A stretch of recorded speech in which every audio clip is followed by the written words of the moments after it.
Vale, buenas tardes a todos. Hola. Hola, buenas tardes a todos. Muchas gracias. Bueno, desde Equipo Raudive os queremos dar nuevamente las gracias por acompañarnos una tarde más en esta nueva edición de Charlas Raudive. Queremos también agradecer a la dirección de Cuarto Real de Santo Domingo y a Librerías Picasso, que siempre nos están acompañando. Ahí tenéis algunos libros de los ponentes de hoy por si queréis comprarlos y también para que os los firmen. Voy a dar paso a presentaros a José Luis Carretero, que es el presidente de Equipo Raudive y que va a presentar las charlas de hoy. Muchas gracias, Estefanía. Una vez más, buenas tardes, bienvenidos al Cuarto Real de Santo Domingo. Comenzamos nuestra nueva temporada hablando de conspiraciones y tenemos dos expertos aquí con nosotros que ahora pasará a presentarnos debidamente nuestra compañera Estefi. Lo que quisiera deciros es, una vez más, agradecido de que estáis aquí. Ya sabéis que los 6 años de andadura del equipo Raudive han dado para mucho, concretamente para más de 30 conferencias. Os hemos querido acercar en un primer término al misterio y ahora estamos cambiando un poco de raíz, ¿no? Estamos cambiando a criminología y crónica negra, estamos cambiando a conspiraciones, estamos cambiando a geopolítica, estamos cambiando a divulgación científica y todos estos temas que han estado muchos años en el tintero y yo creo que Granada merece que se toquen a través de expertos, ¿no? Por el cual ya sabéis que os ponemos en contacto siempre con gente muy preparada, mucho más preparada que nosotros, por supuesto. Bueno, quisiera hablar un poco que las conspiraciones, como sabéis, siguen a la humanidad desde el principio de los tiempos. Yo creo que nacen con la civilización, que es un tema muy controvertido porque se cree comúnmente en muchas de ellas, incluso aunque nosotros no lo sepamos, siempre hay algo de conspiranoico, ¿no? Entre nosotros. Y siempre hemos escuchado alguna u otra, las creamos o no, están ahí, nos acompañan a la civilización desde el principio de los tiempos, ¿no? Decir también que la llamada teoría de la conspiración tiene mucho trasfondo y las damos muchas veces todas por buenas y todas tienen un origen quizás en una noticia escondida, en una fake news, todas tienen su raíz en algún sitio y precisamente esta tarde vamos a indagar en esas raíces, vamos a ver de dónde provienen estas teorías de la conspiración y vamos a ver qué hay de verdad en ellas o no. Como ya sabéis, el equipo Raudive siempre busca la verdad de todos estos temas y creo que necesitamos saber la verdad, necesitamos conocer la verdad y con nosotros tenemos dos expertos de lujo esta tarde que nos van a hablar de ella, ¿no? Paso a mi compañera Estefanía que presenta el primer ponente y una vez más muchas gracias, muy agradecido a todos vosotros por formar parte de nuestro evento y por seguirnos siempre a conciencia. Un aplauso para Estefanía.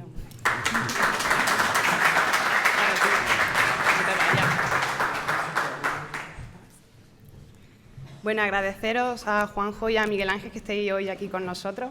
La verdad que nos ha encantado vuestra visita y seguro que los ponentes van a disfrutar, bueno, el público va a disfrutar de nuestros dos ponentes. Juan José es historiador, licenciado en Historia Medieval por la Universidad Complutense de Madrid y miembro del Centro de Estudios Mirobrigenses, perteneciente a la Confederación Española de Centros de Estudios Locales, CECEL, vinculada al Consejo Superior de Investigaciones Científicas, CSIC. Ha desarrollado su labor investigadora en torno a la Edad Media de España y realizando diferentes estancias en el Archivo Secreto Vaticano, en la Biblioteca Vaticana y el Archivo Nacional de Torre do Tombo en Lisboa. Destacan como sus temas de interés las relaciones de poder en Ciudad Rodrigo y los discursos sobre la magia y la brujería en el medievo hispano. Hemos podido ver y escuchar a Juan José en diferentes medios de comunicación, como el programa Cuarto Milenio, y es colaborador habitual de La Rosa de los Vientos y en Elena del País de los Horrores, donde tuve el lujo de colaborar con él. Y no sé si es primicia para muchos, pero en esta temporada lo podremos tener en El Dragón Invisible. Hoy tenemos el honor de tenerte aquí con todos nosotros para que nos hables de conspiraciones que nunca debieron serlo. Un aplauso.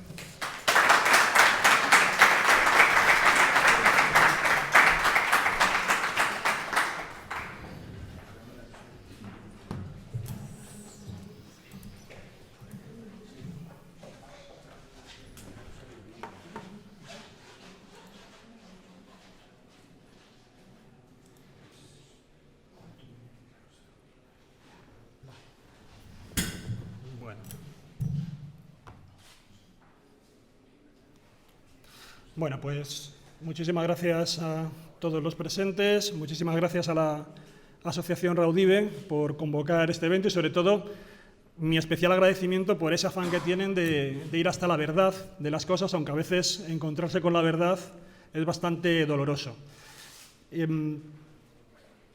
Hoy vamos a intentar hablar sobre el tema de la conspiración. Hemos un poco repartido los contenidos, tanto Miguel Ángel como yo. En una primera parte yo me voy a centrar quizás en los aspectos más teóricos, intentando aclarar conceptos, porque esto de las teorías de la conspiración es un fenómeno que se está instalando mediáticamente mucho, y podemos hablar incluso de que hay una especie de industria de las teorías de la conspiración. Hay gente que ha encontrado una forma de vida divulgando teorías de la conspiración, pero sobre todo es que se ha convertido también en una forma de estar en el mundo y de verlo, ¿no? Es también una cosmovisión. Entonces, como digo, vamos a intentar aclarar conceptos, ver cómo podemos intentar también desentrañar hasta donde sea posible, identificar si nos están engañando o no. Cada vez tenemos más información en este mundo, pero parece que estamos más desinformados. Y, como digo, es un poco complicado. Bueno, vamos a ver si somos capaces de que cuando salgamos de aquí tengamos las ideas algo más claras o no, o salimos más confusos.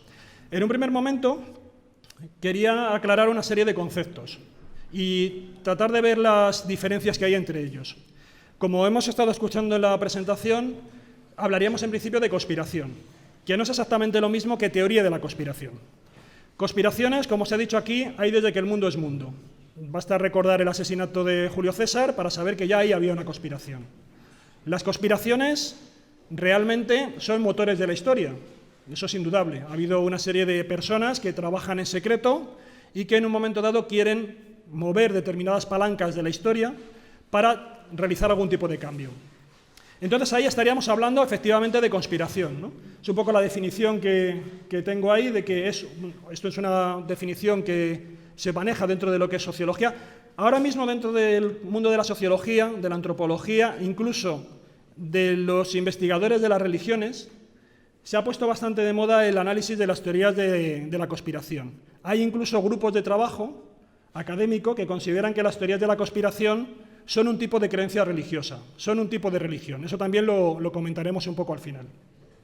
Pero para empezar, ¿qué podemos decir que es una conspiración? Bueno, pues la definición que tengo ahí sería un acuerdo secreto de un grupo de personas poderosas para usurpar el poder político o económico, violar derechos establecidos, acaparar secretos vitales o alterar ilegalmente las instituciones gubernamentales. Esto ya nos plantea primero que hay como una especie de orden establecido, de orden formal, pero luego hay una serie de poderes de gente que puede maniobrar en las sombras, que abre cauces o utiliza herramientas informales para alterar el curso de los acontecimientos. Como digo, este tipo de conspiraciones, cuando hablamos de ellas, son reales, y hay muchísimas a lo largo de la historia. Y además se van repitiendo a veces con regularidad. Y ejemplos, bueno, ahí he puesto dos que están comprobados, como puede ser el caso de Watergate o el caso de Irán-Contra, donde se vio que había también una serie de manipulaciones del gobierno norteamericano con un Estado que en principio era enemigo, ¿no? Que es todo el tema de Irán-Contra, con subvenciones de fondos, incluso a partir de la droga, ¿no? Como digo, bueno, esto está claro, esto es una conspiración. Ahora, algo un poco más difícil. ¿Qué es una teoría de la conspiración? Bueno, pues aquí una definición que están manejando muchos de estos sociólogos sería una explicación de los acontecimientos históricos, actuales o futuros que mencionan como principal factor causal a un grupo de personas poderosas, los conspiradores, estos serían los que de alguna manera están moviendo las palancas de la historia, y quienes actúan en secreto para su propio beneficio contra el bien común. Es decir, aquí lo que se está haciendo es intentar explicar las cosas e intentar acusar de que algo está ocurriendo, pero todavía no tenemos la certeza de que esté ocurriendo, como cuando hablamos de una conspiración. Por eso es algo que nos movemos en el campo teórico. Hay que distinguir, y se suele distinguir, entre la teoría de la conspiración y de lo que sería el simple rumor, un mito, que estamos muy acostumbrados a los mitos, o creencias que sean incorrectas, porque las teorías de la conspiración, aunque de momento están como provisionales, todavía no están confirmadas, pueden ser ciertas, pueden ser correctas, pero como digo, están en un estatus un poco en stand-by, están en un estatus intermedio. Por lo tanto, esto ya indica que nos estamos moviendo en un terreno un tanto también escurridizo. Una primera noción que podemos tener de cómo se están construyendo las teorías de la conspiración hoy en día es qué relación guardan con la idea de poder. Y aquí lo que nos encontramos es que es muy raro que nos encontremos teorías de la conspiración cuyos integrantes, cuyos actores principales, sean gente que actúa por el bien común. O sea, aquí no pensamos que hay, como os pongo ahí, un grupo secreto de doctores que están trabajando por curar el cáncer y acabar con él en la humanidad. Eso no suele pasar, no oímos teorías de este tipo. Entonces nos estamos encontrando que las teorías de la conspiración nos hablan de cómo está el poder distribuido en el mundo, pero siempre es un poder que implica a los más poderosos, a los más fuertes, y siempre es un grupo que, curiosamente, es un grupo que ya de por sí es poderoso. Que esto también es una cuestión curiosa, ¿no? Es decir, en Occidente la mayoría de las teorías de la conspiración están protagonizadas o se las atribuimos a gente que ya tiene poder.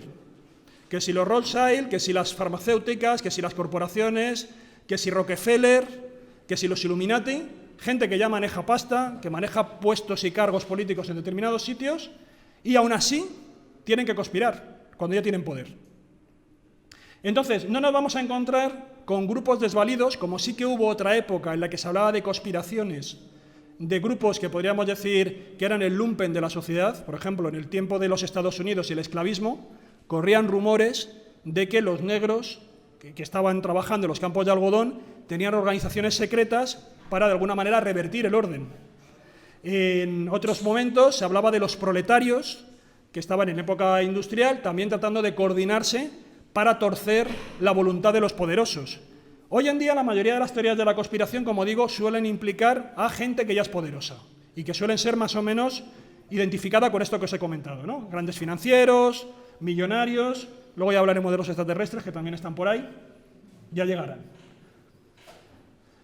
Entonces, como digo, es algo muy llamativo, porque normalmente cabría pensar que quienes más necesidad tienen de conspirar son aquellos que no tienen poder, puesto que si no tienen poder, la única forma que tienen de revertir el orden es conspirando.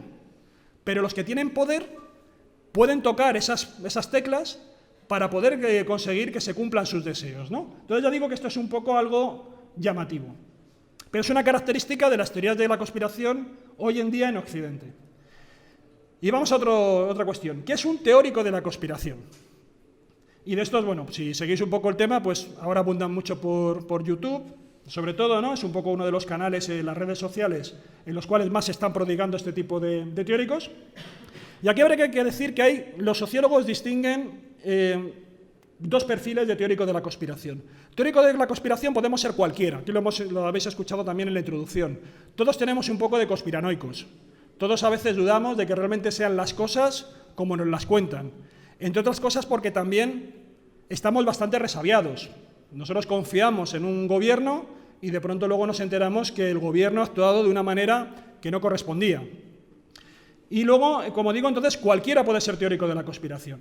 Pero luego más en concreto nos estamos refiriendo a una serie de perfiles que incluso a veces os decía que son perfiles profesionales, se dedican a ello, viven de ello, que se han dedicado a tratar de descubrir conspiraciones, han tratado de desarrollar esas teorías de la conspiración y luego a divulgarlas, incluso muchas veces, como ellos dicen, a un riesgo de su vida, ¿no? Entonces esos serían los teóricos de la conspiración, que son los que más nos vamos a dedicar.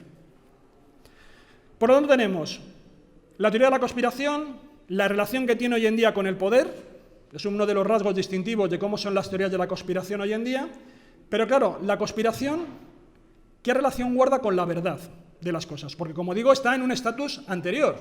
Todavía no sabemos si la teoría de la conspiración es cierta o no. Estamos moviéndonos ahí en un territorio de incertidumbre.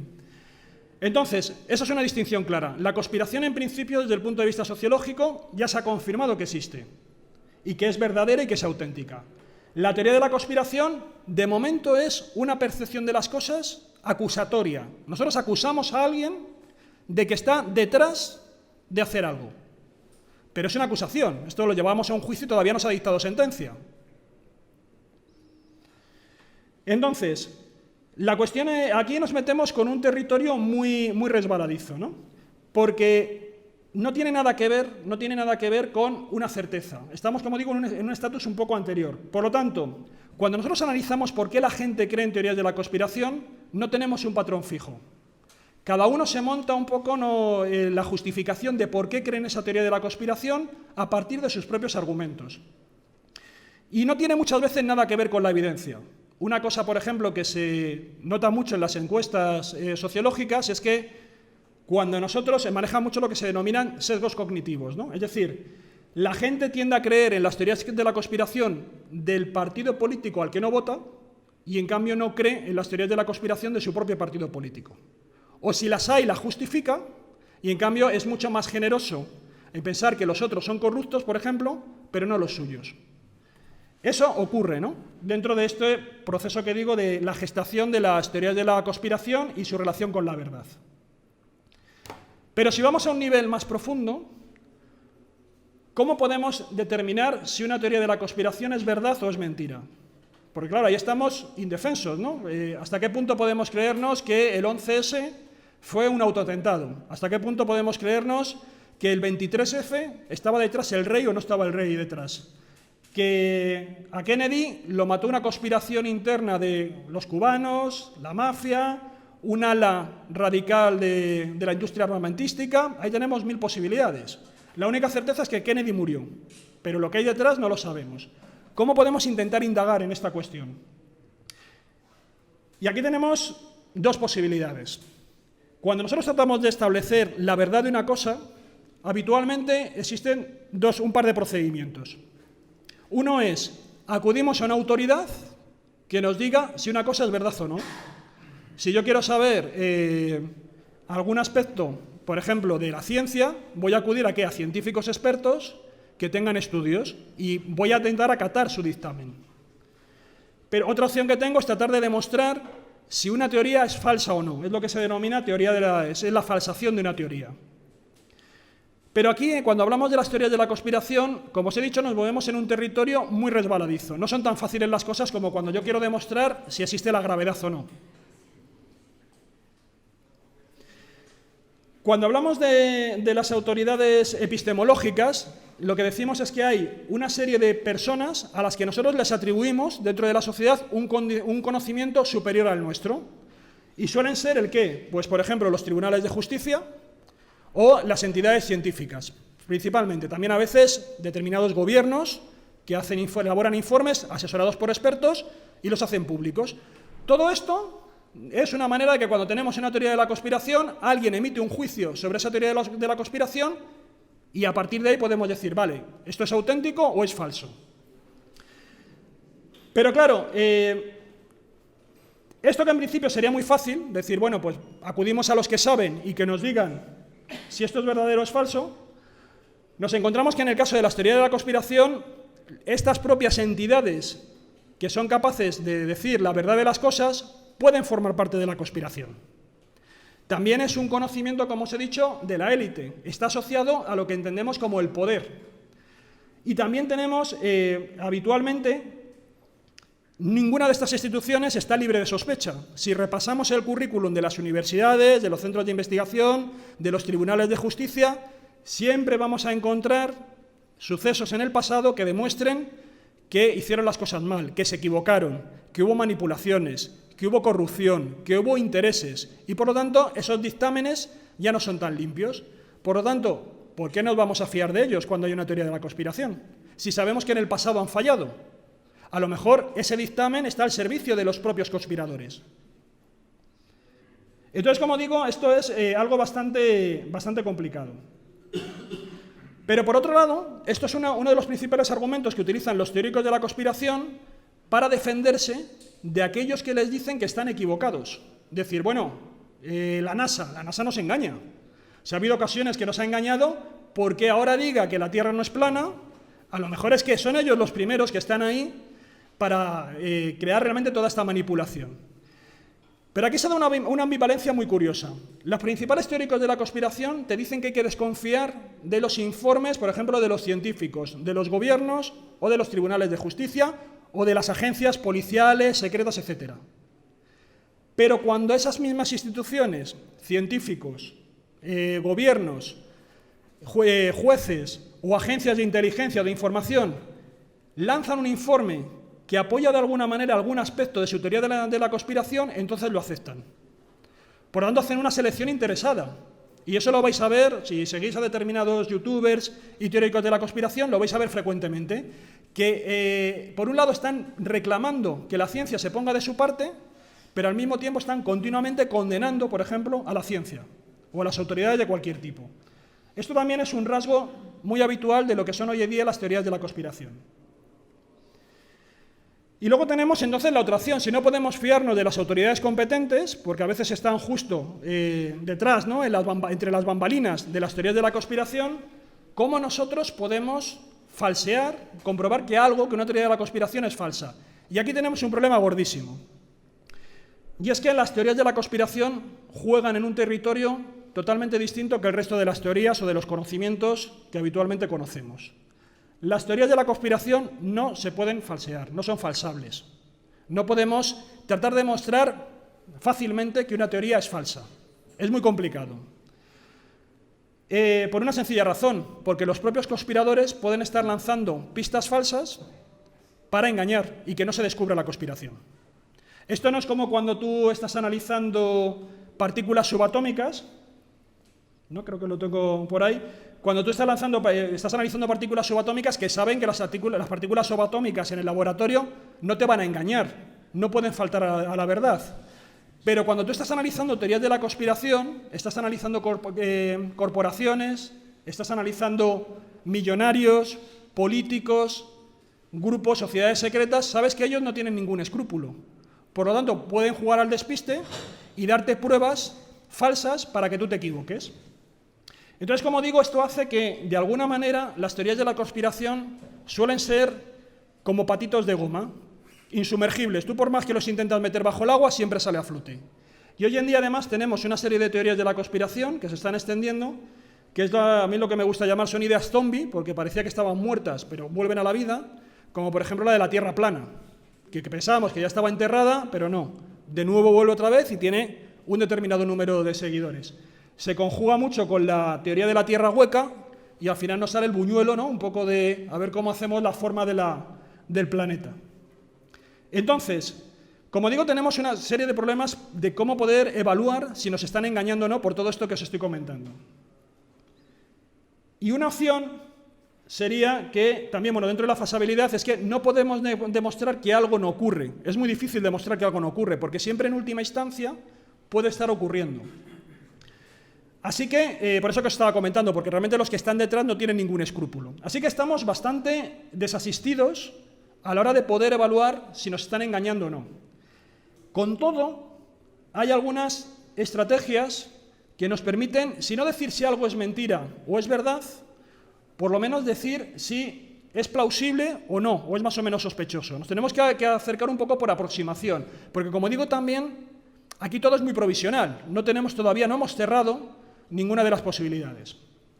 Entonces, una de las maneras que se trata de evaluar estas teorías de la conspiración la aportó Brian Kelly, y él lo que decía es que si te están comentando una teoría de la conspiración en la que hay muchísima gente, es decir, cuanto más gente suponga que está involucrada en esa teoría de la conspiración, menos probable es que exista. Por ejemplo, que luego hablará Miguel Ángel, ¿no? Si tenemos la teoría famosa de los chemtrails, de que nos están fumigando, y se supone que nos están fumigando a escala global, esa teoría de la conspiración implica un innumerable número de personas. Estaríamos hablando de que tienen que conocerla. No solamente los pilotos, la tripulación, que pulse el botón en un momento dado para lanzar la sustancia que nos fumigue, sino que estarían involucradas fábricas que crean el producto que nos utilizan para fumigar, universidades y centros de investigación que crean esas sustancias. Habría que hacer toda una logística a escala global que llevara el producto desde las fábricas hasta los aeropuertos. Todo eso se supone que con gran sigilo, pero todo el mundo más o menos tiene que saber lo que está ocurriendo. Y como digo, la teoría de los chemtrails habla de una fumigación para que tenga efecto a escala planetaria. Entonces, el número de personas involucradas en esta conspiración es enorme. Realmente a nadie de todas estas personas va a hablar en esta conspiración. Nadie va a ver cómo sus seres queridos están siendo fumigados y no va a decir nada. Lo lógico es que alguno denunciará esto. Por lo tanto, una pista que podemos tener para sospechar que esa teoría no es demasiado sólida, es esto que os comento, ¿no? A cuanta más gente pensemos que esté involucrada, menos probabilidades de que la teoría sea cierta. Bueno, y luego podemos plantearnos si las teorías de la conspiración son buenas o malas para la sociedad. Y aquí podemos hacer una lectura, en principio podemos pensar que son malas, pero no siempre es así. Yo aquí he hecho un poco una balanza para ver si tiene beneficios o si genera perjuicios. Por ejemplo, podemos considerar que haya teóricos de la conspiración es bueno, porque funcionan como guardianes de los poderosos. Actúan como un sistema de vigilancia para que los poderosos no se confíen, para que no piensen que tienen las manos libres y que siempre va a haber alguien, incluso leyendo entre los detalles, para ver si están haciendo algo que no corresponde. Entonces, en ese sentido, como digo, pueden incluso incentivar el buen comportamiento de los poderosos, porque saben que hay siempre que les está vigilando y que encima puede arrastrar a determinada población contra ese comportamiento. Al mismo tiempo, si luego se confirma que la teoría de la conspiración es cierta, puedes estar salvando un poco el Estado de Derecho, que es lo que pasó, por ejemplo, con el Watergate, ¿no? Cuando se descubrió que el Partido Republicano estaba espiando al Partido Demócrata, ordenado por el propio presidente Nixon. Eso que empezó siendo una cosa muy complicada para los periodistas del Washington Post, y al principio, a través del testimonio que les llegaba por una fuente anónima, se fue consolidando y obligó a la dimisión de un presidente en los Estados Unidos. O sea, que algo que parecía que era un bulo, finalmente, como digo, salvó el Estado de Derecho, o por lo menos en ese momento corrigió el Estado de Derecho. Luego también puede ocurrir una cosa, y es que incluso cuando las teorías de la conspiración se equivocan, y resulta que al final no era lo que decían ser, pues puede ocurrir que sirva para desenterrar más información.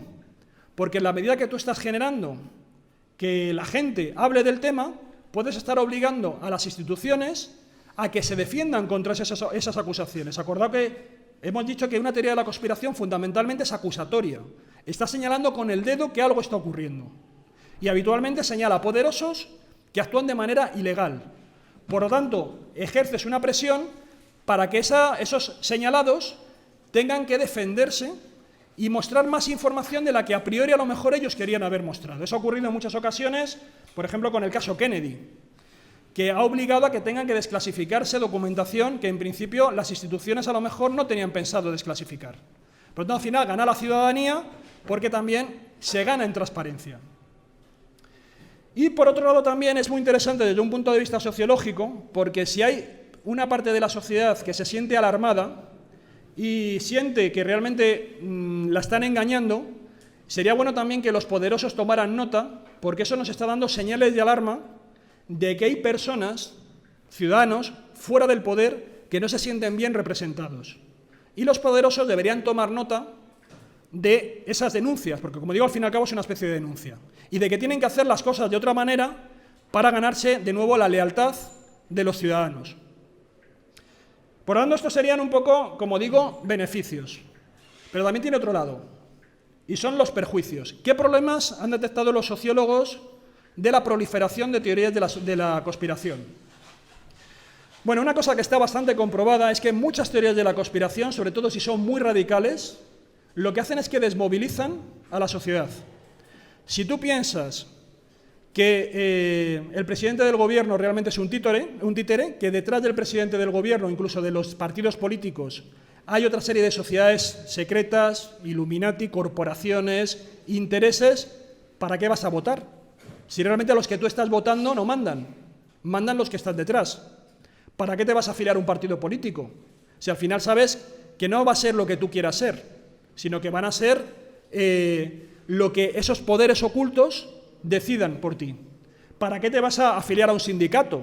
Si al final hay otra serie de poderes económicos, lobbies, corporaciones multinacionales, que son los que mueven los hilos en las empresas.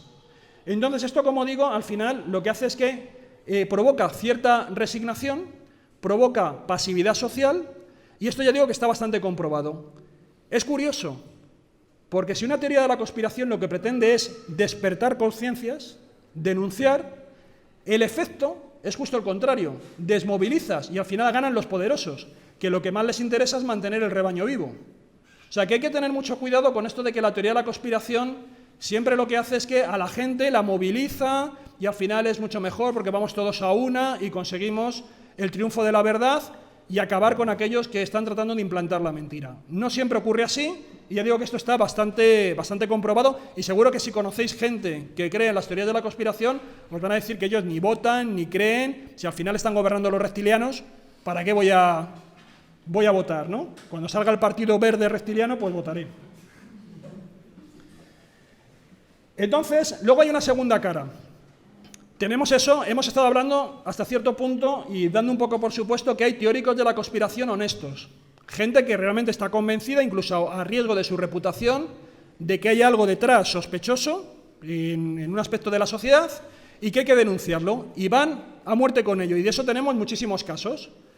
Pero tenemos otros que, viendo la implantación que ahora mismo tiene el pensamiento, ¿no?, de conspiranoico, lo que está haciendo es una auténtica industria, un auténtico comercio y negocio de la conspiración.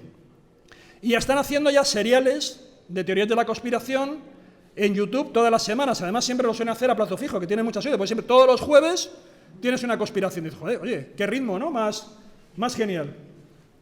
Por lo tanto, son muy fieles a sí mismos. Si os dais cuenta, a mí hay dos aspectos que me llaman mucho de estos teóricos de la conspiración. Hay gente que lleva años revelando teorías de la conspiración, incluso dicen que a riesgo de su vida. Te hablan de personas, de teóricos de la conspiración que han muerto en extrañas circunstancias. Y no conozco ninguna de estas teorías de la conspiración que acabe en los tribunales. En cambio, un buen titular y un buen trabajo en un periódico supuestamente manipulado de los medios de comunicación habituales, ¿no?, puede acabar en los tribunales y tener un recorrido. Y acabar con gente en la cárcel. Yo no conozco teorías de la conspiración, estoy hablando de estos más así, más mediáticos, sobre todo youtubers, que sus denuncias abran expedientes judiciales o procesos judiciales. Y sin embargo están todos los días diciendo que tienen información bastante privilegiada, ¿no? Eso nos debería dar que pensar. Porque el periodismo convencional, que en principio decimos que está manipulado, parece que tiene mayor capacidad para remover las cosas que los teóricos de la conspiración que van por libre. Y luego hay una cuestión también, que esto sobre todo en determinados youtubers muy populares es muy llamativo. Muchos de ellos te reconocen que ahora mismo estamos absolutamente manipulados por los medios cibernéticos, las redes sociales, Internet. Todos nuestros datos están ahí, están en Internet y van a las grandes corporaciones. Ellos te lo dicen siempre. Dicen, Internet nos ha roto la intimidad, nos ha convertido en seres de cristal, transparentes, toda esa información se está utilizando contra nosotros, es el auténtico gran hermano, es el auténtico Matrix, pero eso sí, suscríbete a mi canal de YouTube, que es un poco extraño, porque si realmente quieres liberar a los que te escuchan de las redes, ¿no?, de los tentáculos de Internet, no les digas que se suscriban a tu canal de YouTube, diles que se salgan de Internet, ¿no? Entonces ahí hay una cuestión, no vais a escuchar a ninguno que diga que deje de suscribirse de Internet, ni que abandone Internet, porque es su principal vehículo para seguir viviendo de las teorías de la conspiración. Bueno, por lo tanto, esto sería un poco, como digo, los pros y los contras de las teorías de la conspiración. Y ahora vamos a otro aspecto que, como digo, está siendo objeto de debate entre los sociólogos hoy en día. Y así estamos ante una nueva religión.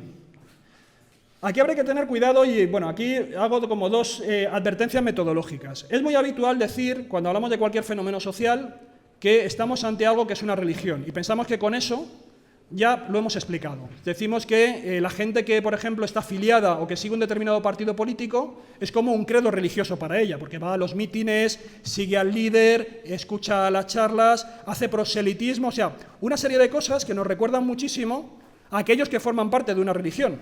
Hacen exactamente las mismas cosas.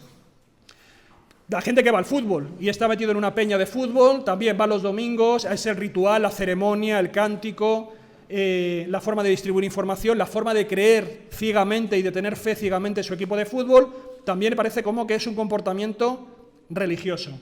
Incluso la gente que a lo mejor va todos los fines de semana a un gran centro comercial, pues también hay una ritualidad de ir todos los días, todos los domingos, a ese sitio a comprar, a hacer siempre el mismo rito, etcétera, etcétera.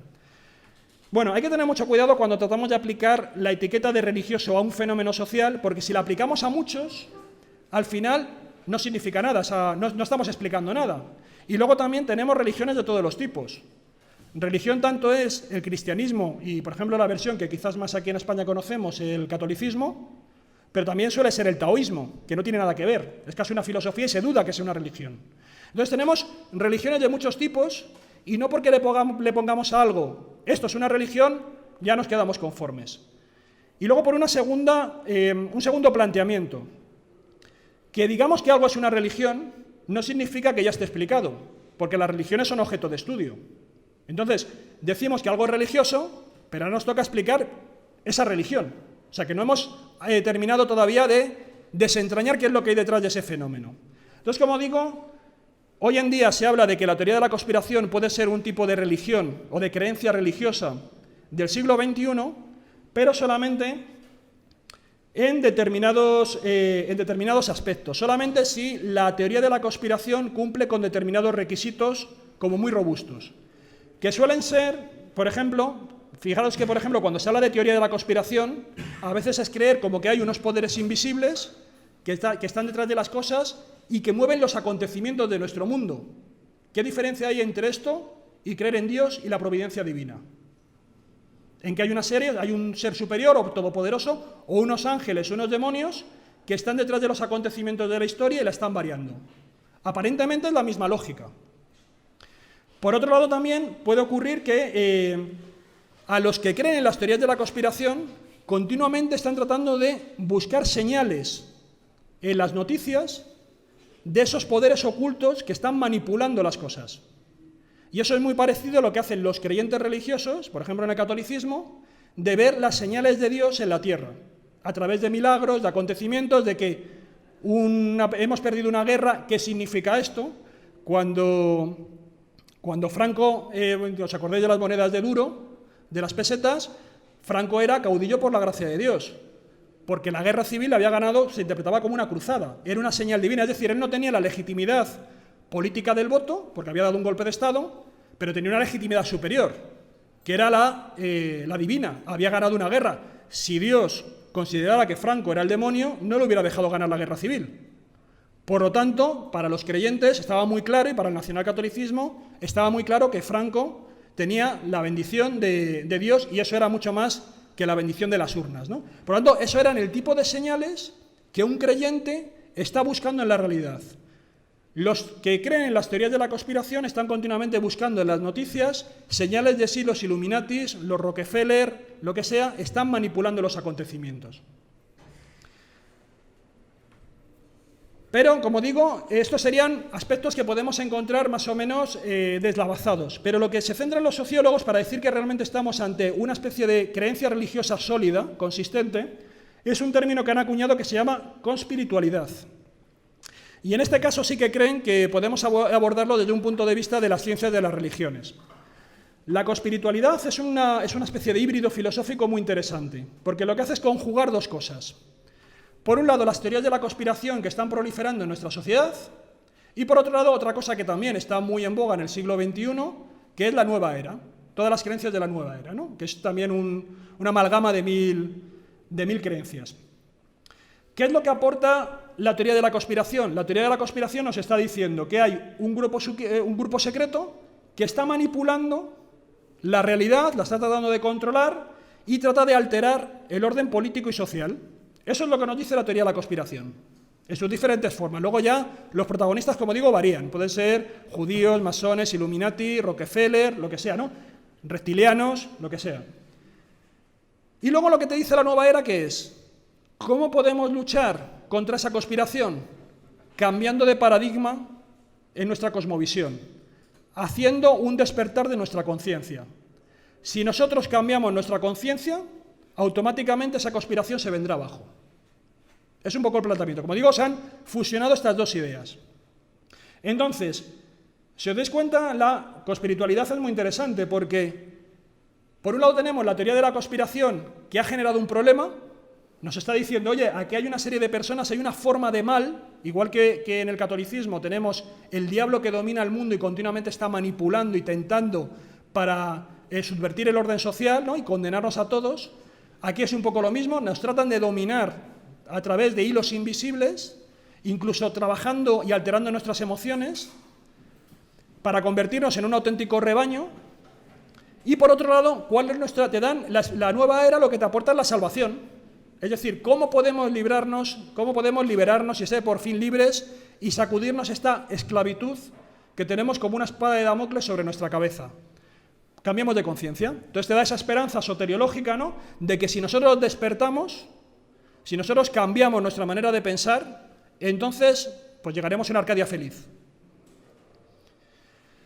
Bueno, entonces, esto de la cospiritualidad es un movimiento que sobre todo se ha extendido mucho a partir del mundo web. No sabemos exactamente qué influencia tiene, como tampoco podemos determinar cuánta gente cree en la nueva era, porque hay gente que está como más comprometida. La nueva era también es muy heterogénea, no todo es igual, aunque ya digo que a veces se trata un poco de manera simplista de resumirlo, no todo. Pero bueno, sabemos que está muy extendido a partir de las redes sociales. Y sabemos que ese producto, ese contenido, está influyendo, o por lo menos hay mucha gente que aparentemente se ha relacionado alguna vez en su vida con este tipo de información. Por eso digo que seguramente esto que os he contado os sonará. O sea, mucha gente que está dentro de la nueva era y que entiende que su camino es ir hacia un cambio de conciencia. Y que todos seríamos mucho más felices si cambiamos la conciencia. Y que cualquier poder que tratara de oprimirnos estaría absolutamente incapacitado para someternos si cambiamos de conciencia, ¿no? Entonces, es muy interesante porque hemos pasado de los tiempos en los cuales había que hacer la revolución social, desde mayo del 68, ahora que hay que hacer una revolución mental. Hay que hacerla individualmente, no hay que hacerla colectivamente, entre otras cosas porque no nos podemos fiar del grupo y no nos podemos fiar de los partidos políticos, ni de los movimientos, como digo, que tratan de ser subversivos. O sea, mayo del 68 nos olvidamos, cada uno en su casa hace su recorrido personal para obtener un cambio de conciencia. Y cuando todos pensemos de la misma manera, habremos hecho la revolución, ¿no? Esto tiene lecturas también muy interesantes de un mundo como vivimos muy neoliberal, muy capitalista, donde se potencia mucho el individualismo, también el individualismo emocional, y se trata sobre todo, se extiende mucho la desconfianza en el grupo, ¿no? Entonces, uno de los mayores ejemplos que tenemos de este tipo de conspiritualidad sería David Icke. David Icke es el que ha estado difundiendo más la teoría de los reptilianos, la teoría de la Matrix, del nuevo orden mundial. Él lo que defiende es que hay una élite de extraterrestres que llevan con nosotros seguramente desde el principio de los tiempos, incluso que más o menos nos crearon modificando el ADN.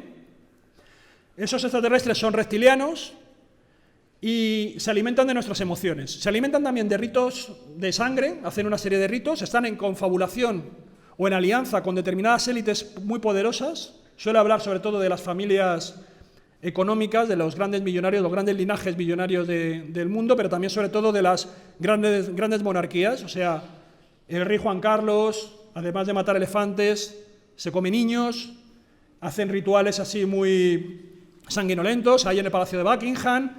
Todo ese tipo de cosas, de esa ritualidad escondida, la defiende David Icke, a partir de que considera que, por ejemplo, en el pasado, cuando se hicieron sacrificios en determinadas religiones, esos sacrificios no eran simbólicos, sino que realmente esos sacrificios se hacían a unos dioses que se alimentan de esa sangre, que son los reptilianos. Y por eso también en tantas culturas tienen tanta presencia los dragones, las culebras, ¿no?, los reptiles, es decir, todo ese tipo de animales aparecen como dioses o seres más o menos divinizados en muchas culturas. No serían seres divinos, sino que realmente estarían aquí con nosotros acompañándonos desde el principio de los tiempos. Y de vez en cuando se muestran como dioses para que les rindamos culto. Una de las cosas que también dice David Icke es que se alimentan, como digo, de sangre, pero se alimentan de nuestras emociones. Entonces, cuanto menos felices seamos, o más alterados estemos, mejor para estos seres reptilianos. De ahí que, por ejemplo, les guste mucho que estemos estresados o que estemos deprimidos, porque luego también las farmacéuticas intervienen para darnos medicamentos, generar una sociedad que esté muy poco a gusto, porque, como digo, todo ese tipo de alteración de nuestro carácter al final beneficia a estos seres sutiles, a estos reptilianos, que además tienen, por otro lado, todas las capacidades del mundo, porque no están dentro de nuestro mismo plano de realidad. Viven en otras dimensiones, son capaces de metamorfosearse, a veces se presentan con consistencia material, a veces se presentan como imágenes difusas en nuestra mente. Y este señor vende libros en 20 y tantos países, es capaz de llenar estadios como el de Wembley en Inglaterra, tiene miles de seguidores. En Estados Unidos se calcula que hay 12 millones de personas que creen en los reptilianos, dentro de las últimas estadísticas que se han hecho, las últimas encuestas, y por lo tanto, la cuestión está en que luego, claro, hasta qué punto que tú creas en esto o que piensas que los reptilianos puedan existir, condiciona tu día a día, porque esa es otra cosa. Es decir, igual que ocurre, por ejemplo, si hacemos encuestas aquí en España de gente que cree en Dios y que se declara católica, y eso hasta qué punto realmente condiciona su forma de vida y se comportan como auténticos católicos, ¿no? Aquí deberíamos pensar lo mismo. O sea, el hecho de que haya mucha gente que cree en los reptilianos no significa que a la hora de la verdad, en el día a día, piense que están ahí y que les están condicionando, ¿no? Pero bueno, entonces esto sería un poco resumidamente en síntesis, como digo, un poco la introducción, el marco un poco teórico de qué nos estamos moviendo para saber que hablamos de conspiración, teórico de la conspiración, cómo son las conspiraciones hoy en día, antes de pasar a conspiraciones auténticas, ¿no? Y bueno, me voy a saltar una parte que tenía aquí. Y os voy a comentar también cómo podemos hacer una conspiración. Esto es una conspiración una teoría de la conspiración que yo conté el 1 de diciembre de 2017 en Barcelona. Allí me invitaron a ir al Magic, que es una feria esotérica que se hace todos los años, con muchísimo éxito. Y como digo, fue en el año 2017, que fue justo el año que se produjo el famoso referéndum independentista catalán. Allí fui a dar una conferencia donde hablamos de conspiración con Enrique de Vicente, que ya yendo con Enrique de Vicente, la mitad de la conferencia sobre conspiración ya la tienes hecha. O sea que ya teníamos el trabajo muy adelantado. Y yo lo que defendí allí, a ver qué os parece, lo voy a contar muy rápidamente, es que la mano oculta que había movido el proceso independentista catalán habían sido los chinos. Como además en Barcelona estaban muy bien informados y hacía 2 meses, porque esto fue el 1 de diciembre y el referéndum fue el 1 de octubre, si no recuerdo mal, pues estábamos moviéndonos en esa fecha. Estaba el pleno, creo que ya entonces estaba con el 155 en Cataluña, y se supone que todos los que estaban allí estaban muy bien informados de qué es lo que estaba moviendo el proceso independentista catalán. Entonces, bueno, yo empecé a comentar, para defender esta teoría de la conspiración, que se había hablado mucho de cuáles eran las manos ocultas que estaban detrás, y buceando por internet, ahí puse una serie de referencias, pues quiénes podían estar detrás moviendo todo el proceso independentista. Se hablaba, por ejemplo, de que estaban los rusos, de que estaba, por supuesto, Israel, y ahí tenéis diferentes titulares, de que estaban también los masones, y se hablaba del pasado masónico de Esquerra Republicana de Cataluña, o de que estaba, por supuesto, también el Club Bilderberg. ¿No? Eso si buceáis y muchos más, pero estos son así un poco los más habituales. Yo lo que defendía es que la mejor conspiración es aquella que no deja ninguna huella. Esa es la conspiración perfecta. Y por lo tanto, yo veía que si leíamos bien entre líneas, los chinos estaban moviendo el proceso independentista catalán. Y empecé a argumentarlo. Primero, al principio con cosas que son muy sencillas, ¿no? Por ejemplo, ¿dónde se fabrican las banderas independentistas? La mayoría se hacían en China. Y se vendían en bazares chinos. ¿Dónde encargaba la Asamblea Nacional Catalana las banderas independentistas? A los chinos. No lo hacían en empresas catalanas, lo hacían en empresas chinas. Aquí igual, todo lo que era el merchandising de la ANC, de la Asamblea Nacional Catalana, estaba también, como digo, a empresas vinculadas a un tesorero que era también made in China, que tenía también empresas deslocalizadas en China. Todo esto, como veis, son titulares de prensa, aquí no hay nada que yo me haya sacado de la manga. Cuando empiezan a acuñar una serie de monedas para la nueva República Catalana, la casa de la moneda que usan es China también. Que no sé si serían los Puigdemones, no sé cómo llamarían a la moneda, ¿no? Todavía estaba ahí por definir el nombre. ¿Vosotros sabéis lo que pasa cuando alguien se manifiesta en China? ¿Os acordáis de Tiananmen? ¿Habéis estado viendo lo que está ocurriendo en Hong Kong, que todavía no tiene soberanía china? ¿Y la que está pasando? ¿Me explicáis cómo es posible que los catalanes pudieran organizar una manifestación en la Gran Muralla China sin que las autoridades intervinieran? Ocurrió después del... Esto ocurrió, esto es en el... No, esto es anterior, esto es del año... No sé si tengo aquí la fecha. Todos estos son datos antes del referéndum. Antes del referéndum tenéis, fijaros la foto, hacen una vía catalana en la Gran Muralla China. ¿Veis algún policía chino? Vosotros manifestaros en Pekín, pidiendo agua gratis. A ver qué pasa. ¿De dónde venían las urnas? Vale. Por lo tanto, vosotros sabéis que la República Popular China Es un régimen totalitario con una economía intervenida. No hay nada más que ver con quién negocia el tema de las empresas de Huawei Trump. No lo negocia con el presidente de Huawei, lo negocia con el presidente de China, porque es una economía capitalista, pero está intervenida por China. ¿Vosotros pensáis que China va a dejar que haya determinadas empresas generando merchandising contra un país que es España, que actúe libremente, que puede generar un conflicto diplomático y no diga nada? Si deja que las empresas actúen libremente, será porque de alguna manera siguen indicaciones del Partido Comunista Chino o de los gerifaltes chinos. Porque si no, como digo, estás creando un problema, puedes crear un problema internacional. Sigamos. Vamos a ir un poco viendo la evolución del procés. El 11 de septiembre de 2012 es cuando oficialmente te reconoce todo el mundo que ha ido avanzando, que es cuando es un poco el pistoletazo de salida del último ya avance del proceso, y es cuando en ese momento se constituye, ahí tenéis un poco distintos titulares, se constituye la Asamblea Nacional Catalana, se hace la famosa manifestación, la Diada, acabamos de tener una, donde ya se empieza a hablar de Cataluña como lema, Cataluña, nuevo Estado de Europa. Artur Mas es cuando va, a partir del éxito de esa diada, dice que va a adelantar las elecciones y ya, hasta cierto punto, son unas elecciones un poquito plebiscitarias, pero para que se vea cuál es el peso del independentismo de cara a Madrid. Y como digo, es una fecha clave, ¿no? Septiembre de 2012. ¿Quién llega a Barcelona en septiembre de 2012?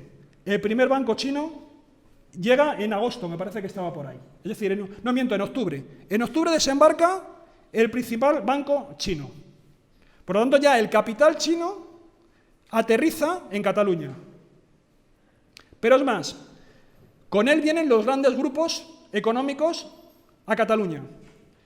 Y es curioso porque ahí tengo subrayado, no sé si se verá, dice literalmente la información, de expansión, Tras años generando expectativas, no llegaban a cumplirse los principales conglomerados empresariales chinos. Es decir, durante años se anunciaba que China iba a invertir en Cataluña, pero nunca se concretaba esa posibilidad.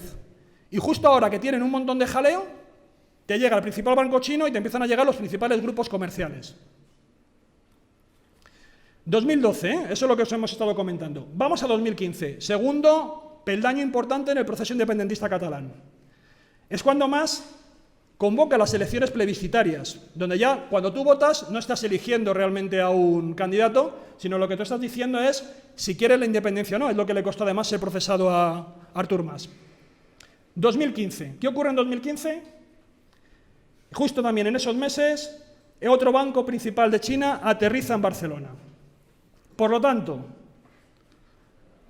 no sé si os da que pensar o no, en los momentos políticos más críticos y de riesgo financiero, resulta que es cuando Cataluña parece que está inyectando dinero y además está actuando un poco como sustento, como apoyo exterior y dando cobertura a Cataluña. Nos vamos un poco al tema de las embajadas, que como sabéis, bueno, pues ha habido financiación para hacer diferentes embajadas en diferentes lugares del mundo. Aquí tenéis un poco. El segundo país del mundo que tiene más embajadas catalanas es China. Pero es más, en esos años, ya, lo que tenemos a partir de 2015, en esos años, el Govern lo que hace es que aprueba un plan de acción exterior. Tratan de promover Cataluña internacionalmente. Hay que empezar a sacarla de España, digamos, y darle esa dimensión internacional. Y la Generalitat de Cataluña sigue intensificando las relaciones bilaterales con China. Es más, ellos dicen que dentro de ese plan de acción en el exterior es capital el acuerdo con los chinos.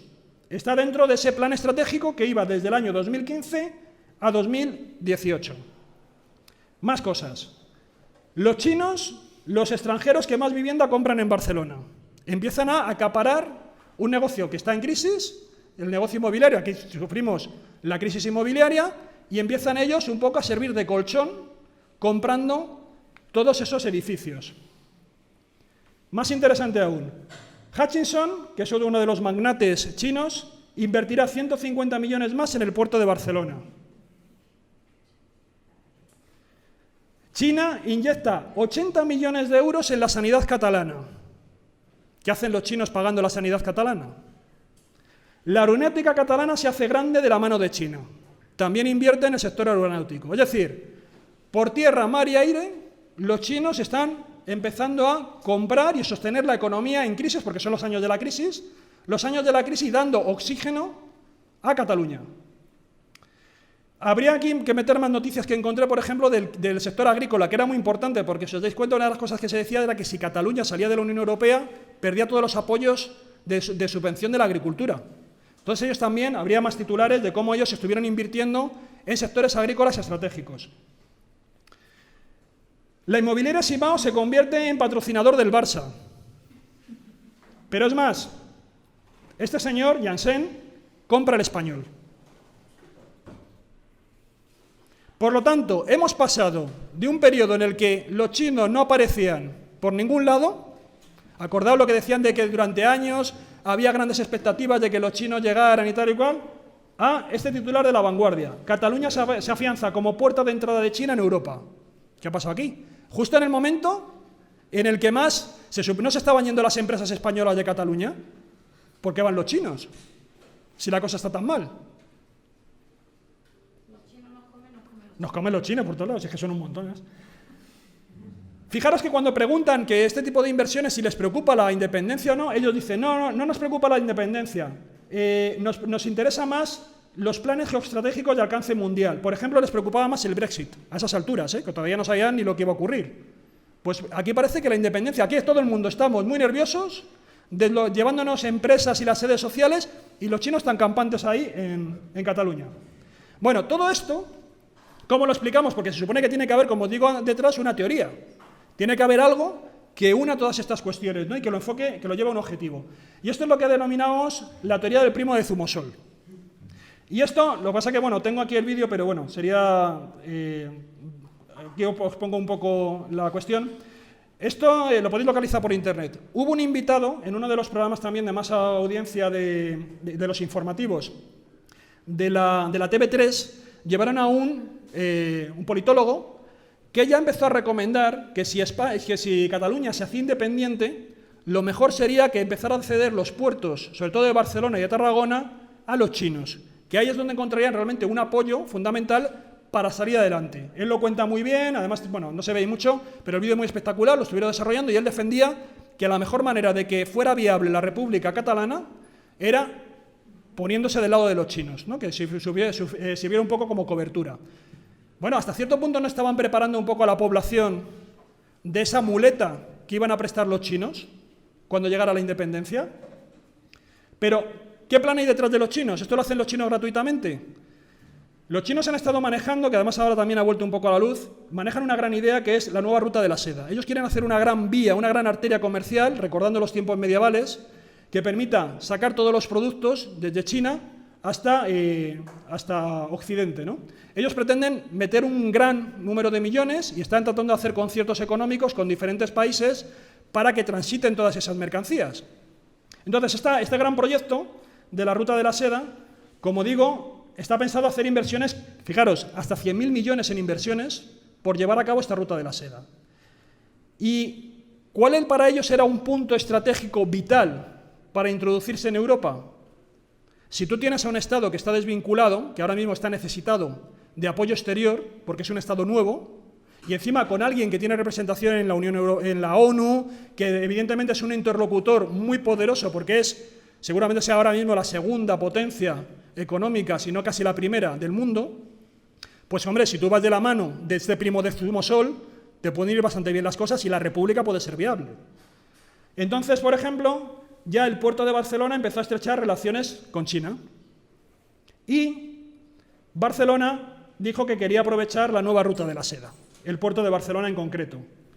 Es más, 2 días antes creo que son 2 días antes aproximadamente, del famoso referéndum, en este boletín, que es un boletín Abertzale nacionalista de Navarra, ya se estaba comentando, bueno, aquí no se ve muy bien, cuáles podrían ser los elementos, digamos, geoestratégicos en los cuales podría apoyarse Cataluña para poder, como digo, ser viable como nueva república. Y aquí salía que efectivamente el principal valedor de esa nueva república debería ser China. Aquí, bueno, se comenta un poco más. Pero luego tenemos también al responsable de las relaciones internacionales de Convergencia Democrática de Cataluña y presidente del CADMON. El CADMON es Cataluña en el mundo. Es un organismo que se creó, una fundación que se creó para, de nuevo, aumentar la presencia internacional y la visibilidad internacional de Cataluña en el mundo. Este es responsable de relaciones, decía que fundamentalmente, de nuevo, China era uno de los principales valores donde se jugaba la hegemonía, que eran los que jugaban la hegemonía mundial y por lo tanto eran los que se debían apoyar. Y Jordi Munell también decía: China es una potencia económica y Cataluña ofrece ventajas competitivas para las empresas que se quieran implantar en Europa. Otro, el Instituto de Estrategia. Rusia y China tienen grandes intereses en la independencia de Cataluña y la OTAN no lo puede evitar. O sea, que hemos pasado de que vendían banderas a que la cosa ya son palabras mayores. Guillem Pujals decía aquí, en ese artículo que hemos estado comentando antes, que era ideal que la República fuera independiente, porque mientras Cataluña pertenecía a la Comunidad Europea, la legislación, es decir, Cataluña estaba encorsetada en su legislación por el marco legislativo de Europa. Entonces no puede hacer leyes libremente. Pero en el momento en el que sea independiente, puede hacer las leyes que le dé la gana, y entonces ahí China sí que puede entrar. Por lo tanto, se convertiría en un espacio muy atractivo para que realmente los chinos pudieran colaborar con la nueva República Catalana. Entonces, es en ese momento, cuando acordaos todo el tema, ¿no?, de cómo se pidió a Puigdemont que aprobara la independencia en el Parlamento, ¿quiénes era una de las personas que estaba pidiendo en esos momentos de duda, ¿no?, de si se aprueba o no se aprueba la independencia y tal? ¿Se proclama o no se proclama? Uno de ellos, lo tenéis ahí, es Guillem Pujals, el que hemos hablado antes y que está a favor de que los chinos, ¿no?, de colaborar estrechamente con los chinos. Ahí lo tenéis dentro del listado, es uno de los presentes, ¿no?, de los firmantes, de los que con mayor vehemencia está haciendo eso. Y ahora tenemos que bajar un poco de lo que serían las grandes líneas, y ya voy terminando, de lo que serían las grandes ideas. Vamos a intentar ver si hay personas e instituciones concretas, porque esto está muy bien, pero bueno, vamos a ir poniendo un poco nombre y apellidos. Algo estamos viendo ya, estamos viendo nombre y apellidos. Fijaros, por ejemplo, esta persona que tenéis aquí, que era el Ancho Epín. Este es uno de los líderes un poco de la comunidad china en Cataluña. Es también uno de los empresarios, es uno de los que también, cuando se celebra el Año Chino en Barcelona, él está un poco allí, pues es un poco de los organizadores, de los que hace, digamos, el pregón, etcétera, etcétera. Y era una persona que le preguntan, bueno, pues aquí fijaros, lo que le preguntaron que si él estaba como preocupado por las cuestiones independentistas, si le interesaban o no las cuestiones independentistas. Y él decía: trabajamos mucho y no tenemos tiempo para votar ni para entrar en estos debates. En principio nos parece que la ley está correcta como está. Ni entraba ni salía en el asunto. Pero mira por dónde se crea la Fundación Nous Catalans, que lo que hace es tratar de incentivar el voto independentista entre los inmigrantes. ¿Y quién es uno de los miembros de esta fundación al cabo de un tiempo? Chuen Pin. Era político y de pronto ahora hace proselitismo a favor del voto independentista en Cataluña. Curiosamente, esta fundación, que predicaba el independentismo entre los inmigrantes, tuvo que ser cerrada por problemas con Hacienda, problemas de corrupción un poco fiscal, ¿no? Más cosas. El banco chino, que hemos estado comentando antes, uno de los gigantes chinos, de pronto empieza a manejar, se empieza a detectar que está blanqueando dinero, como 188 millones de euros en grupos criminales. Y detrás de esa operación es uno de los líderes, era también otro chino, que era Gopin, que luego también, bueno, tenía en Madrid y fue detenido. Bueno, uno de los que se encargaba de blanquear dinero de esta mafia china era esta persona que tenéis aquí, que es Rafael Pallardó. Y cuando se investiga a la familia Pujol, pues uno de los que está allí, de los que colabora, es también Rafael Pallardó, y también está el despacho que gestionaba, el despacho de abogados que hacía el blanqueo en Andorra, era el de Piqué Vidal. Bueno, Piqué Vidal reconoce que efectivamente Pujol tenía una serie de chiringuitos en Andorra, como bien sabéis. y además reconoce que, aquí adelante, por ejemplo, este abogado de Pujol reconoce que, por ejemplo, pues hubo blanqueo de dinero por parte de Pujol en Andorra, y lo que resulta es que el mismo consulado chino de Barcelona utilizaba el mismo bufete de abogados que el de Piqué Vidal.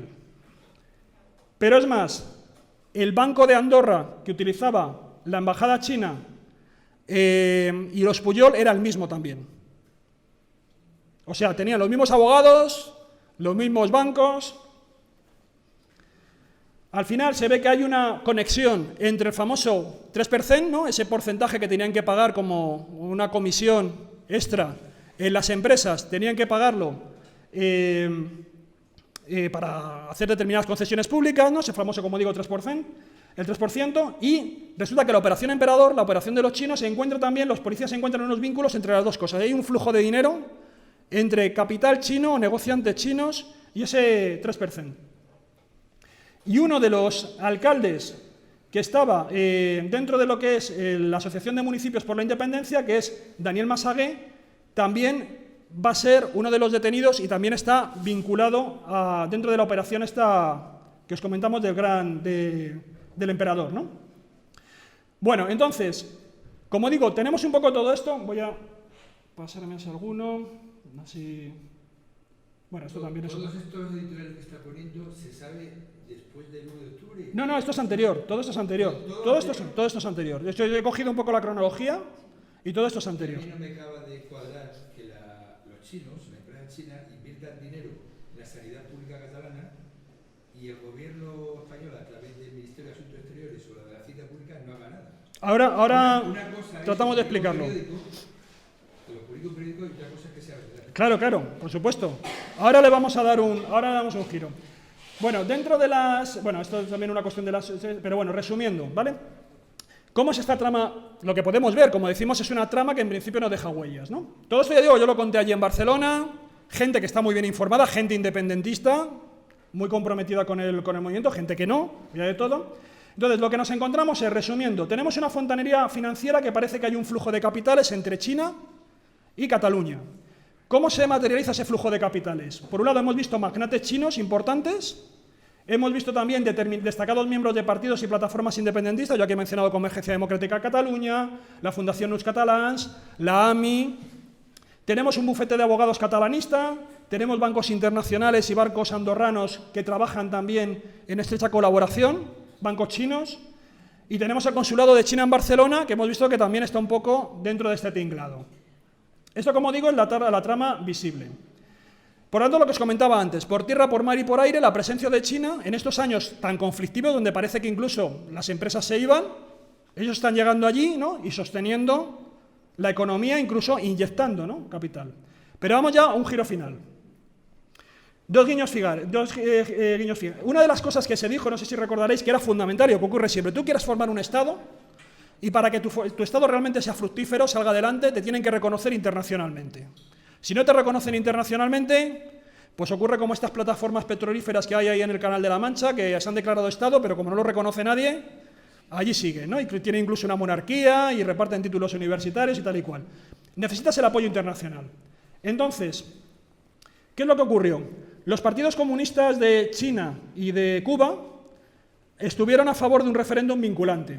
Hubo una reunión, creo que fue en México, donde dirigentes de las CUP se pusieron en contacto con los representantes de los partidos comunistas y de Cuba y de China. Recordad que no hay diferencia entre el Partido Comunista y el gobierno en China, es lo mismo, igual que en la antigua Unión Soviética, ¿no? Y firmaron este acuerdo, por lo cual ellos apoyaban, que ya es mojarse, ellos apoyaban el referéndum independentista catalán. Pero hay una cuestión más curiosa aún. ¿Qué fecha fue la emblemática y qué fecha se iba a declarar la independencia? El 1 de octubre. ¿Os acordáis que se decía, si el referéndum, una vez que se haga el escrutinio, sale mayoritariamente la independencia, el 1 de octubre por la noche se declara la independencia? Eso fue lo que se dijo. Ha decidido el pueblo, en ese momento se declara la independencia. 1 de octubre. Bueno, ¿cuántas posibilidades tenemos de que realmente podamos elegir un día al año, al azar, en principio 365 posibilidades. Pero si encima ese año lo elegimos un poco entre todo lo que son la historia de la humanidad, bueno, aquí se un poco al revés. Realmente tenemos muy bajas posibilidades de que sea un puro azar, de que coincida. ¿Qué día se declaró la República Popular China? Un 1 de octubre. O sea, aquí tendríamos un guiño del independentismo catalán de decir, vamos a unir nuestros destinos de manera simbólica, haciendo coincidir nuestra proclamación de la República Catalana con la vuestra.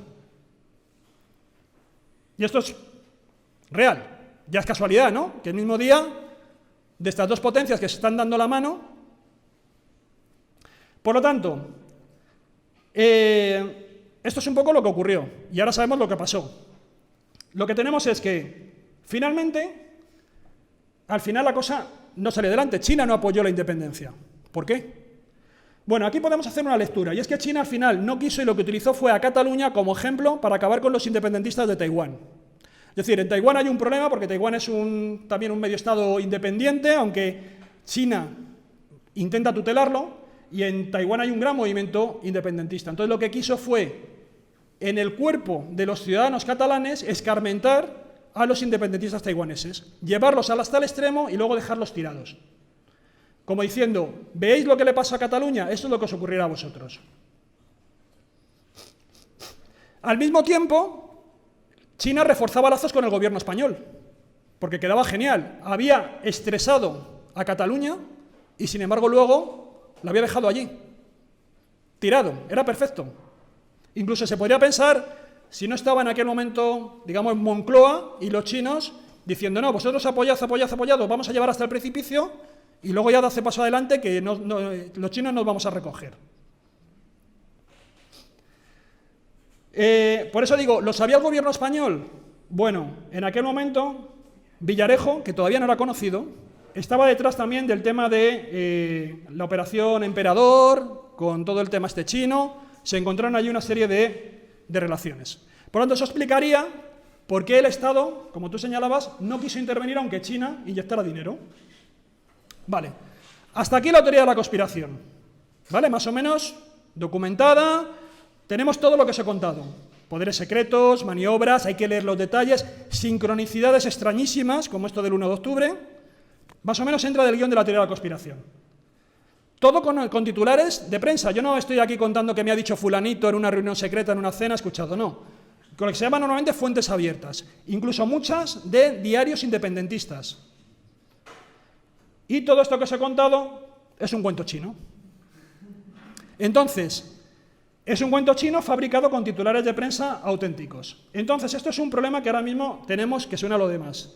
Nosotros podemos hacer teorías de la conspiración con información y datos auténticos y, sin embargo, llegar a conclusiones falsas. Pero si lo sabemos mover y lo sabemos agitar, podemos inocular estas ideas en la población. Yo aquí he utilizado todos los clásicos de cómo crear una teoría de la conspiración. He simplificado la realidad, he cogido los hechos que me interesaban. Evidentemente, los chinos también estaban comprando en el resto de España, venden todo, te vendían banderas de un tipo y de otro en los bazares, pero yo me quedo con aquello que refuerza mi teoría de la conspiración. Como digo, simplifico, mezclo hechos reales con especulaciones. Por ejemplo, os he contado lo de Tiananmen, pero también ahora mismo es una sociedad capitalista y existe también la libre empresa en China, que pueden operar independientemente. Pero yo llevo a un territorio que más o menos es el tópico y que muchos de vosotros entendéis así. Entonces yo os desplazo un poco hacia lo que me interesa. Como digo, cosas que son circunstanciales las convierto en hechos determinantes, ¿no? Y bueno, pues a partir de ahí también infiero intencionalidad. Yo veo cosas que son por azar, digo, no, esto no es por azar, aquí hay una intención oculta. Y entonces estoy transformando la realidad. Porque además, y creo además una cosa muy importante, he cogido un chivo expiatorio del que la mayoría de la gente no sabe nada. Yo os preguntaré aquí cuántos amigos chinos tenéis. Pero realmente íntimos que sepáis, y a lo mejor no sabéis si el chino es coreano. Es decir, es un grupo socialmente en España muy cerrado, sobre el que hay muchos mitos, y que lo podemos estigmatizar muy fácilmente, porque no sabéis realmente lo que hay detrás. Entonces, yo juego con todo esto y creo un chivo expiatorio. Y además hay una cuestión, como digo, tú te puedes encontrar esta maravilla. Souvenir de España, la estelada. Esto está en los bazares chinos. Esto es Algo genial, ¿no? Bueno, esto acabó aquí. La historia acaba aquí, yo os te lo cuento, entramos en debate, hubo mucha gente, fue muy interesante porque hubo mucha gente que se supone... Ah, sí. Hubo mucha gente que empezó a dudar, diciendo, joder, pues es que esto es mucha información, o sea, va a ser casualidad todo. Y entonces, como digo, bueno, fue muy interesante ver la reacción de la gente. Hay gente que se iba ya anticipando. Recuerdo, por ejemplo, porque hubo una grabación de audio que cuando yo digo que el Barça está, la publicidad, la propaganda la va a hacer con una entidad china, ya había uno que dice, y compraron el Español. Y yo luego pongo la diapositiva del Español. Entonces ya estaba en sintonía, digo, este es de los míos. O sea, ya iba todo rodado, ¿no? Dices, joder, qué bien, ¿no? Ya estamos aquí, ya estamos todos en el mismo tren de la conspiración. Fabuloso. Pero ojo, que pasa ya el 155, etcétera, etcétera, y el mundo principalmente en este momento, pero luego otros diarios, en 2018, acordaos que la conferencia es 2017, en 2018 el mundo publica esto. Carlos Puigdemont pilló 11.000 millones a China para su Banco Central, el Banco Central de la nueva República Catalana, y lo pide a China. Claro, hubo ya un montón de gente que me empezó a decir, oye, a lo mejor has acertado sin querer, a ver si realmente... Y no es broma. Esto que os voy a poner ahora es un mensaje que me escribió una profesora universitaria de la Universidad de Sevilla, que además es activista por los derechos humanos en China, y que vio el vídeo, porque esto se grabó en vídeo, y luego además tuvo, ahora si veis, sería interesante ver los comentarios, ¿no? Es muy curioso. Ahora mismo tiene, creo que son unos 400.000 visionados el vídeo, la conferencia que di, sobre todo el fragmento, porque separaron el fragmento de la conspiración y sí que avisaron que la gente se quedara hasta el final. Pues claro, se comentaba que era un cuento chino. Y esto es lo que me manda esta profesora que, como digo, escribe en uno de los principales diarios digitales que ahora mismo hay, ¿eh? Me manda este mensaje. Ok, te escribo pronto, porque aunque dices, porque bueno, me dijo que quién era, que cómo nos podíamos poner en contacto, me dice, porque aunque dices que estás contando un cuento chino, a mí no me lo parece tanto. Después de haber estado 5 veces en Hong Kong y 2 largas estancias de investigación en Taiwán, tengo muchos amigos activistas pro democracia. A ver si hablamos. Un placer estar en contacto conmigo. Yo le escribí y digo, mira, esto es un ejercicio didáctico de cómo se hace una conspiración, pero yo he seleccionado la información y sé cómo la he seleccionado y no hay esta conspiración china. Otra cosa es que los chinos estén aprovechando una situación, aprovechando que hay una crisis económica y desembarcan. Pero no tiene nada que ver con eso, ¿no? Y luego en el juicio del proceso, un guardia civil apunta que el exgobierno buscó los 11.000 millones de China para financiar la República, ¿no? O sea que aquí es un poco, se cerró el círculo. Entonces, esto sería un ejemplo práctico, hemos estado hablando un poco de la teoría, de nociones y tal, y cómo fabricar una conspiración. Me estoy planteando seriamente dedicarme a esto, viendo cómo viven muchos teóricos de la conspiración, ¿no? Pero como digo, es un poco cómo estamos desarmados en ese sentido, ¿no? Cómo a veces, aun teniendo información que salen en los medios, podemos llegar a conclusiones falsas, ¿no? Y es bastante complicado en este mundo en el que vivimos. Así que, bueno, pues nada más, esto sería todo y seguir comprando envases chinos.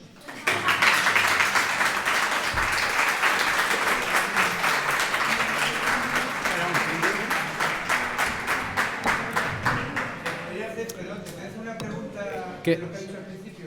Sí. Antes has dicho que es imposible o muy difícil demostrar que algo no existe. ¿Así es lo que has dicho? Bueno, es un concepto, a ver, es un concepto de... Sí, es un poco el decir, tú puedes demostrar, a ver, en ciencia, a ver, por ejemplo, la teoría de la falsabilidad es una teoría que crea, aunque no la denomina así, él lo llama racionalismo crítico, un filósofo de la ciencia muy moderno que es Popper, que luego también ha creado determinadas teorías y tal. Entonces, él ponía el ejemplo de que normalmente cuando se analiza en ciencia, estamos hablando muy de tema filosofía de la ciencia, ¿no? Que en ciencia tú lo que se suele hacer es verificar las cosas. Y él decía que no siempre puedes verificar las cosas, determinados enunciados, y ahora te pongo uno, sino que a veces tienes que intentar ver si son falsos, es decir, el otro camino, refutarlos. Porque la ciencia, digamos que había un chiste que salía en La Codorniz, que salía un filósofo llamado Calícrates que decía, salía como pensando y decía, todas las verdades de la ciencia, todas las verdades de la ciencia son auténticas hasta que se demuestra que son falsas, porque siempre estamos en un estado de provisionalidad. Por ejemplo, hasta ahora se ha demostrado que tú cada vez que encuentres un cuervo, todos los cuervos son negros, pero ¿eso te garantiza que no haya un cuervo blanco? Bueno, yo la pregunta te la he hecho, perdona, Sí. porque por ejemplo la famosa teoría que dicen algunos que no sé si es para vender libros, la famosa teoría de la Tierra plana. Sí, luego lo va a comentar Miguel Ángel. No, entonces, eso se puede demostrar que no es verdad, o sea, que es falso. No, porque ya te comentará Miguel Ángel, la retórica... No, quiero decir, a ver, yo estoy convencido que la Tierra es redonda, estoy convencido, pero te vas a encontrar con una retórica, por ejemplo, si tú dices que los que te están dando la información de que la Tierra es plana, porque si tú no has ido al espacio, te tienes que fiar de otros, en principio. De los científicos que han hecho las medidas oportunas. Pero si forman parte de la conspiración... Claro. A eso es lo que me refería, es decir, por eso digo que las teorías de la conspiración es una retórica que es lo del patito de goma. Evidentemente hay cosas muy burdas dentro de las teorías de la conspiración, pero hay otras cosas que no son tan fáciles. Hemos estado hablando de la comida, pues del 23F, del 11S. ¿Tú puedes demostrar que realmente los Estados Unidos, el gobierno de los Estados Unidos no sabía lo del 11S? Porque hay muchos grados de pensar en esa posibilidad. Tú puedes decir, desde que ellos mismos detonaron las Torres Gemelas, yo me creo más o menos la teoría de la conspiración, la teoría oficial, digamos, me la suelo creer por una serie de razones. Pero en principio, lo que manejan, desde que ellos mismos pusieron las bombas, a una cosa mucho más sutil y que no deja rastro. Los servicios de inteligencia sabían que se iba a cometer el atentado y no hicieron nada para impedirlo. Eso es una conspiración.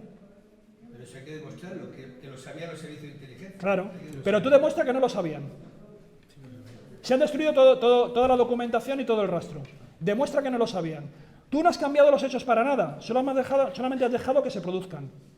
Por eso te digo que es tan difícil enfrentarnos al... Por eso tiene un estatus, la teoría de la conspiración, que no es lo mismo que cuando investigas el comportamiento de las aves o cómo son las partículas subatómicas. Entonces tenemos un problema muy difícil que tenemos que al final... Uno de los caminos es volver a confiar en aquellas instituciones que generan conocimiento competente. Y cuando has perdido la confianza en esas instituciones... entonces ya todo se deshace, porque todo es posible. Entonces, por eso decíamos que tiene que ser también un aldabonazo, una llamada de atención a esas personas para que realmente refuercen, ¿no? Y vuelvan otra vez a generar lealtad, un poco confianza en los ciudadanos, ¿no? Bueno, pues decirte que magistral, un aplauso para él.